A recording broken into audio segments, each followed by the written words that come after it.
Rumbo Colectivo Podcast es un espacio de reflexión para la profundización democrática de la vida política, económica y cultural del país, desde una mirada vanguardista, ecosistémica y feminista.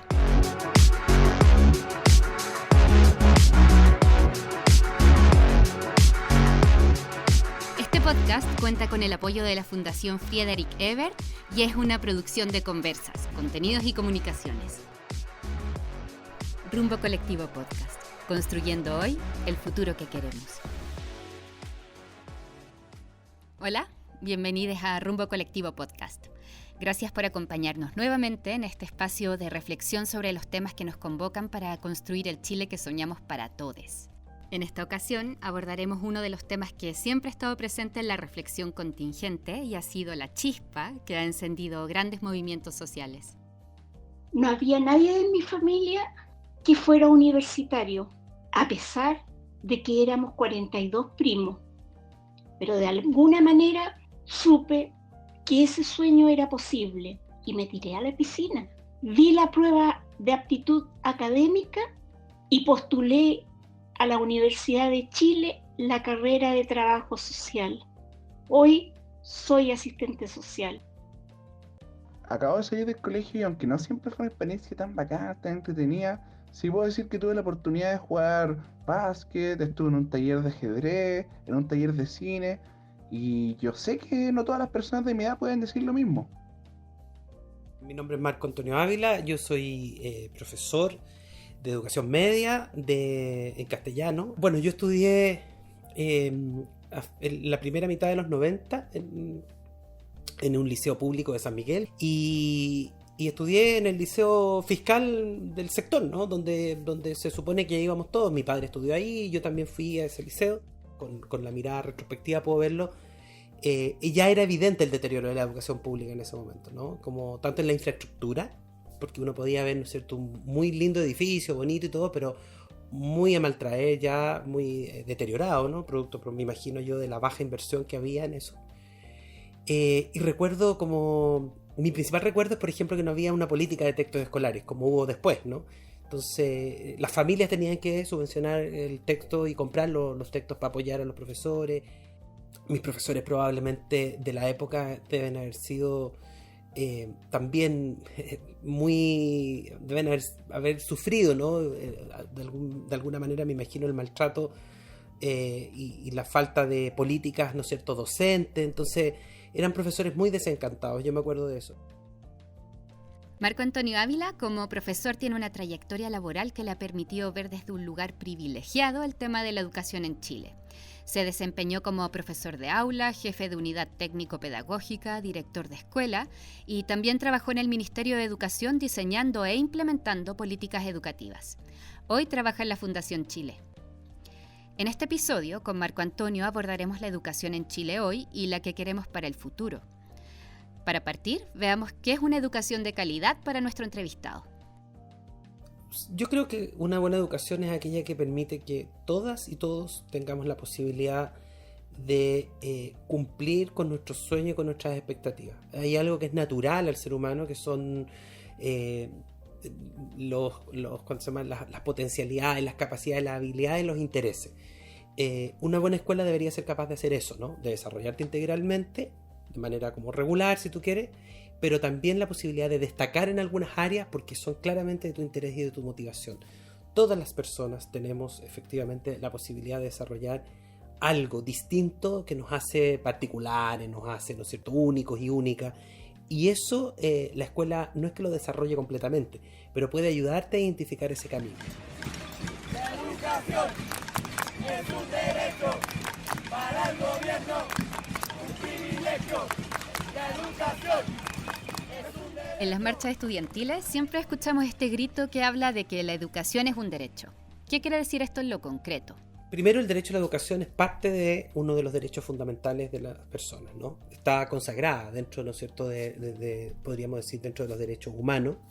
El educarse, todos los organismos internacionales lo reconocen como tal. Si uno piensa, ¿no es cierto?, por ejemplo, en las definiciones más tradicionales que utiliza la UNESCO, ¿no? El derecho a la educación efectivamente es un derecho humano porque permite, habilita, prepara para integrarse plenamente en la sociedad y de esta manera contribuir al bien común.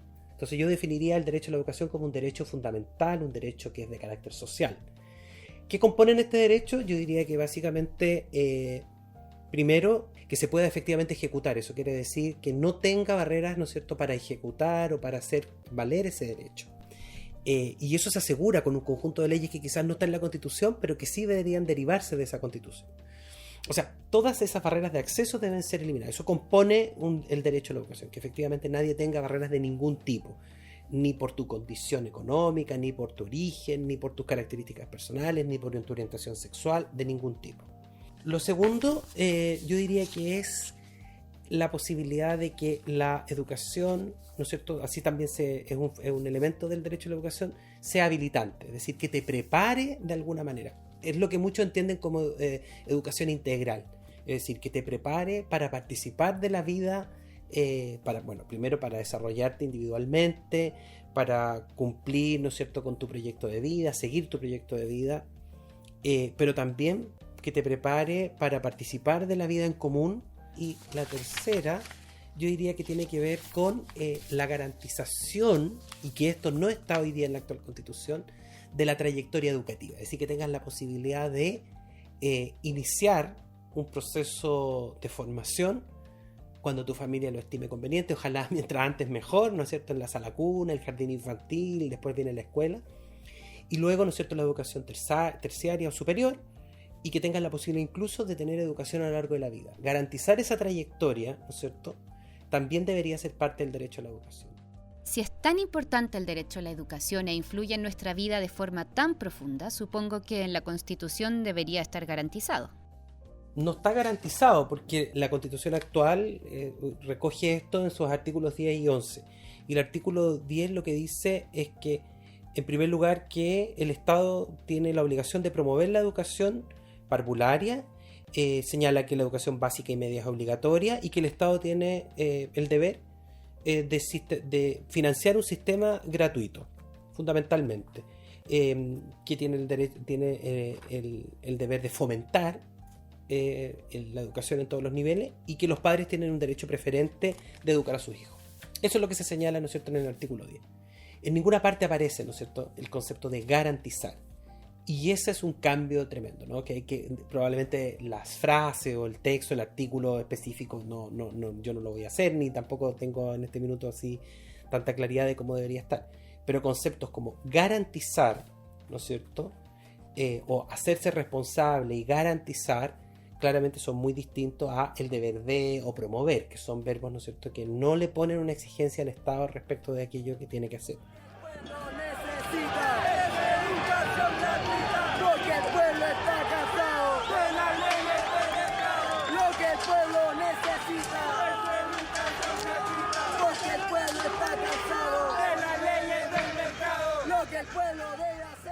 Marco Antonio, ¿cuáles son los principales problemas del sistema educativo hoy y cómo se relaciona con el derecho a la educación? Yo creo que los principales problemas del sistema hoy día pueden ser, si lo vinculo con el derecho a la educación y el cómo están hoy día señalados en la actual Constitución, yo diría que es la responsabilidad que tiene el Estado de que la educación efectivamente sea un derecho garantizado, y por lo tanto yo podría pensar más bien en problemáticas que están asociadas al financiamiento, es decir, el escaso financiamiento que tiene, ¿no es cierto?, el sistema educativo. Escaso a pesar de la inversión que se ha hecho, que no la desconozco y que es súper grande y amplia, pero igualmente hacen falta recursos. Luego yo diría que como el otro problema de la educación, yo diría que es una cultura permanente de la auditoría, como mucha rendición de cuentas.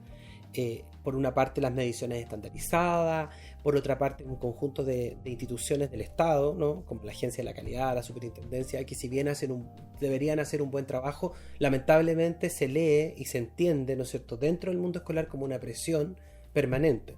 Entonces las escuelas están sobreexigidas dando cuentas para otros, no pensándose hacia adentro en sus capacidades, en el desarrollo profesional, sino que están hoy día fundamentalmente dedicadas hacia afuera.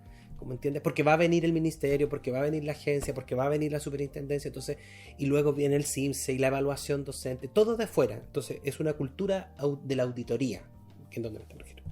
Entonces tenemos financiamiento excesiva, ¿no es cierto?, auditoría, y por último yo diría también este componente que está más asociado como a la cultura escolar, ¿no? Como que de alguna manera las familias y las estudiantes no sienten a la escuela como propia, quizás, ¿no? Entonces hace falta, yo diría, mayor identidad quizás con las escuelas, y que la escuela de alguna manera sea un espacio un poco más abierto para dar cabida, ¿no es cierto?, a los intereses, a las inquietudes y a las características culturales y del contexto que de alguna manera tienen, ¿no es cierto?, esas comunidades.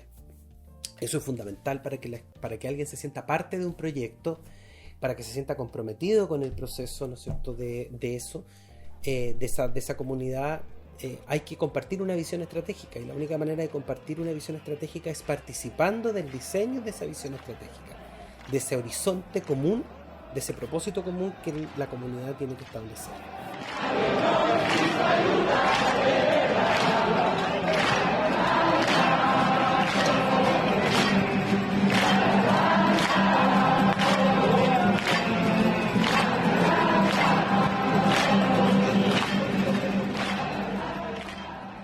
En las distintas demandas estudiantiles hay un elemento que siempre se repite, y es que la educación en Chile es un negocio. ¿Qué piensas tú de esto? Actualmente el paradigma educativo en Chile, que claramente es una educación que está cruzada por las lógicas del mercado. Eso es así, efectivamente. Todo lo que tenemos, desde el sistema de financiamiento hasta la rendición permanente de cuentas, ¿no es cierto?, hacia externo, desde los incentivos que están hechos y puestos, ¿no es cierto?, para la competencia. O sea, todo es una lógica de mercado. Y lo más complejo es que yo creo que se cruzan con otras iniciativas y otros incentivos que claramente lo que proponen es distinto. Por ejemplo, la ley de inclusión. Por ejemplo, la ley 20.903 de desarrollo profesional docente, que lo que hace es que impulsa, ¿no es cierto?, el trabajo colaborativo. Entonces, como que tienes un sistema contradictorio, una estructura normativa de competencia de mercado, y por otra parte políticas y orientaciones que han querido dar fundamentalmente algunos gobiernos, no todos, yo diría de colaboración, creación de redes, cultura más de cooperación entre establecimientos, y por otro lado la competencia. Entonces lo que de alguna manera uno tiene que hacer es, obviamente luego del cambio constitucional, probablemente repensar una nueva ley general de educación, que puede llamarse de esa manera u otra, en donde en el fondo todos estos incentivos que potencian esa visión de educación de mercado desaparezcan para efectivamente posicionar aquello que corresponde, que es la educación como derecho, y de alguna manera también el desarrollo de una educación que permita y habilite el desarrollo integral de las personas. Eso no se hace a través de la competencia, ni menos de estas lógicas de mercado. Por lo visto parece evidente que tenemos que ponernos de acuerdo en qué significa el derecho a la educación en Chile y ver cómo garantizarlo. Hoy día en el fondo no hay nadie en el mundo, hay informes, ¿no es cierto?, internacionales que señalan, ¿no es cierto?, cuáles son las grandes problemáticas que tiene la educación en Chile, especialmente por no necesariamente garantizar este derecho y haberlo entregado al mercado, que finalmente es el que regula fundamentalmente a través de dos cosas: el voucher, que de alguna manera esta subvención, ¿no es cierto?, que está hecha hacia la demanda y no hacia la oferta, y por otro lado, ¿no es cierto?, un sistema altamente competitivo, de ranking, ¿no es cierto?, y de rendición de cuentas, ¿no es cierto?, desde un estado más bien controlador. Entonces estos dos componentes que son muy propios del mercado, se pensaba que iban a mejorar la educación. Esa era la apuesta, ¿no? O sea, una apuesta ideológica de la dictadura y probablemente también de los gobiernos democráticos que mantuvieron esta apuesta e insistieron en que eso era posible y que de esa manera se mejoraba la educación. Y eso no es cierto, no ha dado resultado en ninguna parte. No porque las escuelas compitan y se generen ranking y compitan después por la subvención significa que va a mejorar la educación. Eso no ha sido así en ninguna parte del mundo. Y por lo tanto yo diría que esto empieza a avanzar. Uno ve todas las manifestaciones estudiantiles desde los 80 en adelante, probablemente ya venían como pequeñas ideas respecto de cómo recuperar el derecho a la educación, y claramente va avanzando hasta que tenemos, ¿no es cierto?, las grandes movilizaciones, el 2006 con los pingüinos, luego el 2011 con la manifestación de los universitarios, hasta la revuelta o estallido social, que claramente lo que hace es que pone no solo el derecho a la educación, sino un montón de otros derechos en la discusión ciudadana y se señala, ¿no es cierto?, muy claramente, algo hay que hacer. Y bueno, lo que hay que hacer efectivamente es volver a armar la Constitución, no para resolver estos temas, porque la Constitución no los va a resolver, sino para más bien eliminar los quórum, eliminar, ¿no es cierto?, una serie de otras indicaciones y considerar estos derechos garantizados ahí para luego hacer modificaciones a las leyes y volver a recuperar el derecho a la educación, garantizado esta vez por el Estado. Chilenos, chilenas, salgan a marchar para que sus hijos puedan estudiar. Chilenos, chilenas, salgan a marchar para que sus hijos puedan estudiar. Chilenos, chilenas, salgan a marchar. Marco Antonio, creo que todos estamos de acuerdo en que queremos tener la mejor educación que podamos para cada habitante de nuestro país. Entonces, ¿cómo te imaginas la educación chilena en el futuro? Bueno, yo creo que la educación en Chile debería permitir en el futuro, primero, no contar con ningún tipo de barreras de acceso. O sea, es decir, que todas y todos los estudiantes tengan la posibilidad de ir a un establecimiento, ojalá el que quede más cerca de su casa, y que ese proyecto educativo efectivamente sea o tenga sintonía con aquello que esa familia está buscando, ¿ya? Si yo pienso que tenemos orientaciones generales a nivel país, ningún proyecto educativo en Chile no debería promover la inclusión, quizás, ¿no es cierto?, la multiculturalidad, el pluralismo, ¿no es cierto?, y claramente estos principios democráticos que todos creemos, ¿no es cierto?, que deberían existir en una sociedad. Eso es lo primero, ¿no?, que una educación sin barreras. Lo segundo, una educación que esté debidamente financiada, es decir, que los aportes del Estado para la educación sean lo suficiente para mantener este servicio educativo de calidad, ¿no es cierto? Y ahí uso el concepto de calidad porque creo que tienen que estar todas las condiciones de infraestructura, de recursos, de materiales, de herramientas y de profesorado que permitan, ¿no es cierto?, que esos estudiantes se eduquen de manera, ¿no es cierto?, integral, ¿no es cierto?, todas las posibilidades. Aquí un ejemplo súper concreto. En tercero y cuarto medio hay un currículum nuevo que tiene recién 2 años. La oferta para los liceos científico-humanistas es de 27 asignaturas. No que los tengan, no tienen la posibilidad de las 27, pero ese es, ¿no es cierto?, el abanico de posibilidades. Y hay algunos establecimientos en Chile que no pueden hacerlo. ¿Por qué? Porque probablemente no tienen los recursos necesarios o en una región específica no hay profesores, por ejemplo, que implementen un curso o una asignatura de danza o de matemática computacional o de, no sé, salud deportiva, que son asignaturas nuevas, ¿no?, que están en el currículum actual. Eso no puede ser. El Estado tiene que ser capaz de proveer todos esos recursos necesarios para que todos tengan esas posibilidades. Entonces, acceso, financiamiento. Y luego yo diría la posibilidad de tener una educación pública privilegiada por el Estado.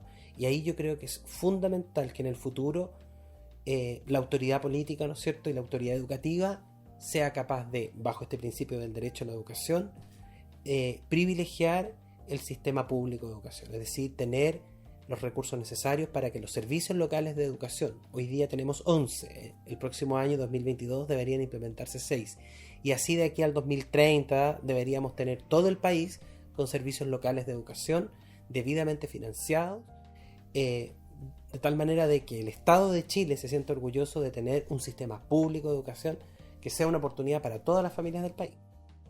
Ahora que estamos viviendo un proceso constituyente, tal vez es el momento para resolver los principales problemas de la educación chilena en la nueva Constitución, ¿o no?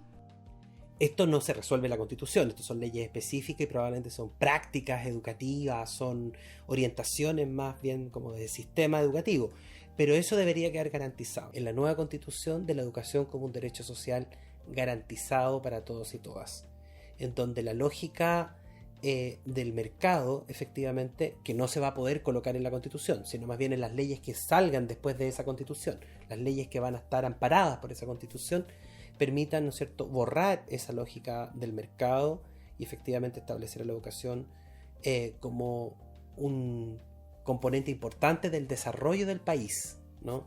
En la medida en que todos tengan la posibilidad de educarse de manera integral, desarrollar sus potencialidades, estar habilitados y habilitadas para participar de la vida social, ¿no es cierto?, tanto en el desarrollo individual de sus potencialidades como también en el aporte para lo colectivo, claramente el país va a ser mucho mejor y vamos a tener más posibilidades de desarrollo en ese mundo, en ese siglo XXI que ya está aquí ya y que tiene todas estas posibilidades, ¿no? El trabajo, la economía sustentable, el desarrollo, ¿no es cierto?, del mundo computacional, la inteligencia artificial, todo aquello que está en el futuro debería ser no para algunos, sino que para todos. ¿Y qué significa que el derecho a la educación esté garantizado en la nueva Constitución? ¿Por qué es importante? ¿Y por qué es importante? Porque claramente es la base del desarrollo de un país. Entonces, cuando tú estás pensando el país de los próximos 50 o 100 años, probablemente lo que estás pensando es que este sea un país que efectivamente tenga niveles de desarrollo importantes en todos los ámbitos, ¿no? En la cultura, en la ciencia, en las artes, en las matemáticas, en la investigación, todo.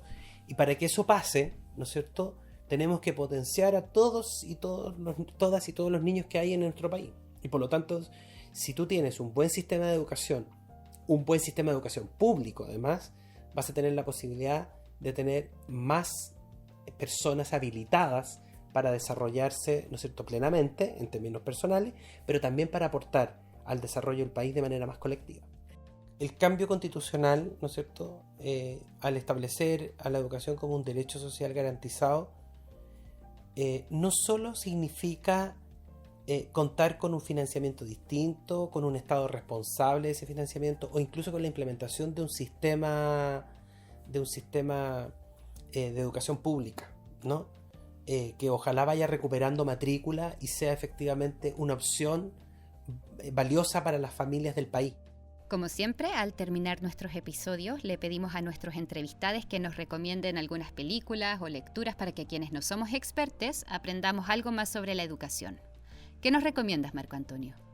Bueno, una película que se llama La profesora de historia, se llama, que es una película francesa súper bonita también. Yo diría que es bien interesante porque es una profesora que atiende a una población bien...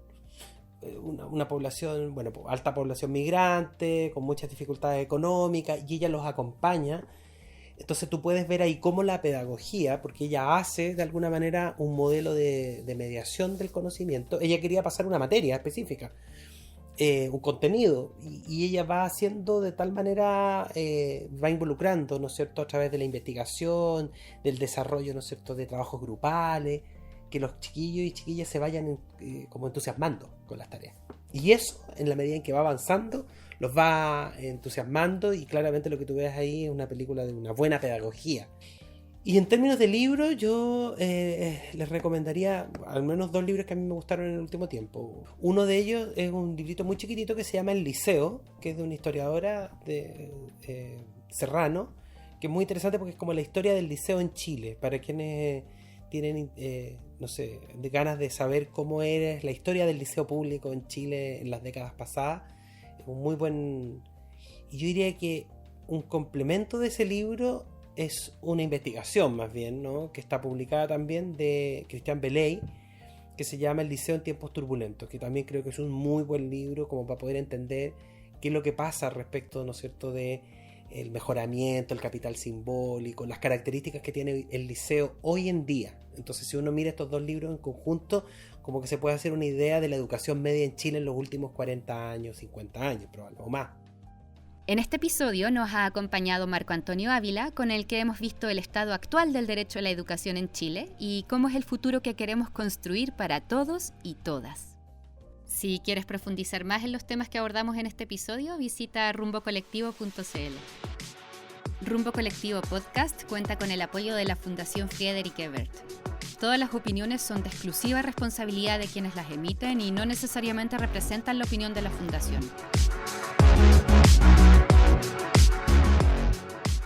Rumbo Colectivo Podcast, construyendo hoy el futuro que queremos. Esta fue una producción de Conversas, Contenidos y Comunicaciones.